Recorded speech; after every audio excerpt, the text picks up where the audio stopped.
Welcome to Tripura Info News Update. এরা change করাই শেষ হয় না।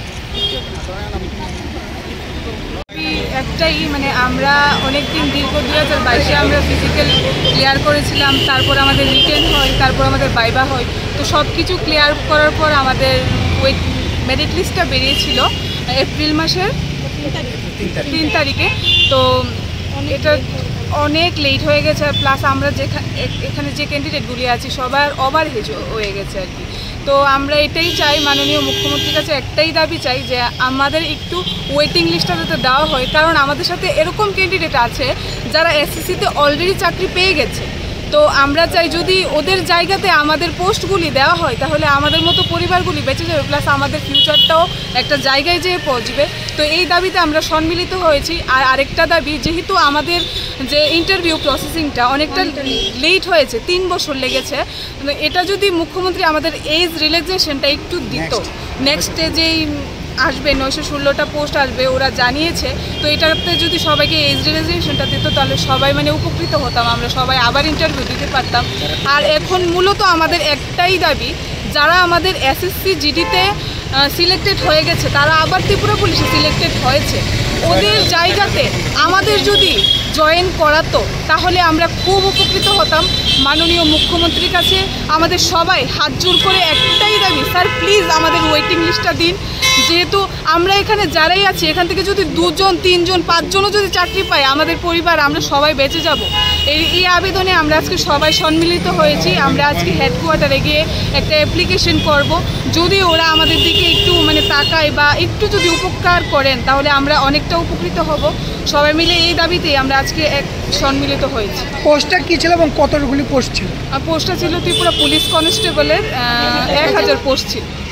মাননীয় মুখ্যমন্ত্রীর কাছে আবেদন রাখছি, আমাদের যে 2022 সালে ত্রিপুরা পুলিশের নোটিফিকেশন এসেছিল, সেই নোটিফিকেশনের মাধ্যমে আমরা ফিজিক্যাল কোয়ালিফাই করি। ফিজিক্যাল কোয়ালিফাই করার পর দীর্ঘ 1 বছর পরে আমাদের রিটেন এক্সাম হয়েছিল।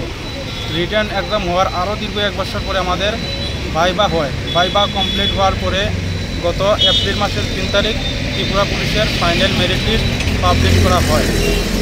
এই ফাইনাল মেরিট লিস্টে আমাদের অনেক পরিচিত বন্ধু বা ভাই বোনরা ত্রিপুরা সরকার এবং ভারত সরকারের বিভিন্ন চাকরিতে ওরা অলরেডি জব পেয়ে গেছে।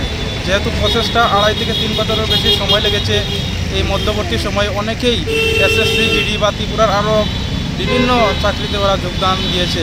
তাই ওরা বর্তমানে এখন অনেকেই জয়েন করবে না।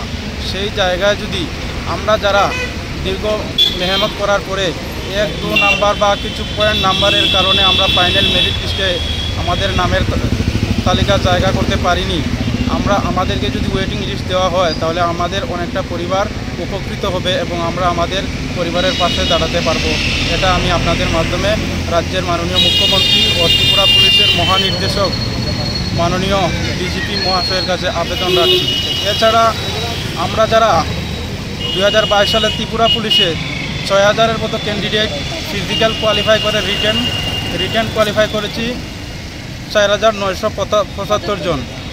তাতে রিটেন কোয়ালিফাই করার পরে আমরা ভাইভাতে অ্যাটেন্ড করেছিলাম, কিন্তু আমাদের মার্ক কিছু কম থাকার কারণে আমরা ফাইনাল মেরিট লিস্টে আমাদের নাম আসেনি। তাই আপকামিং 916টা ভ্যাকেন্সি ত্রিপুরা রাজ্যে কিছুদিনের মধ্যে আসতে চলেছে। সেটাতে যেন আমরা যারা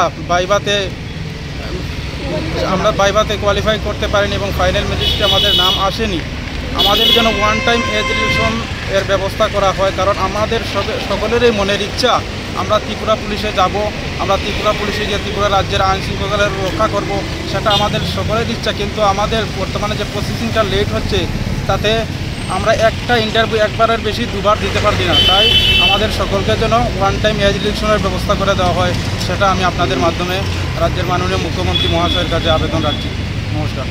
Subscribe to Tripura Info and press the bell icon so that you never miss any latest updates and news on Tripura.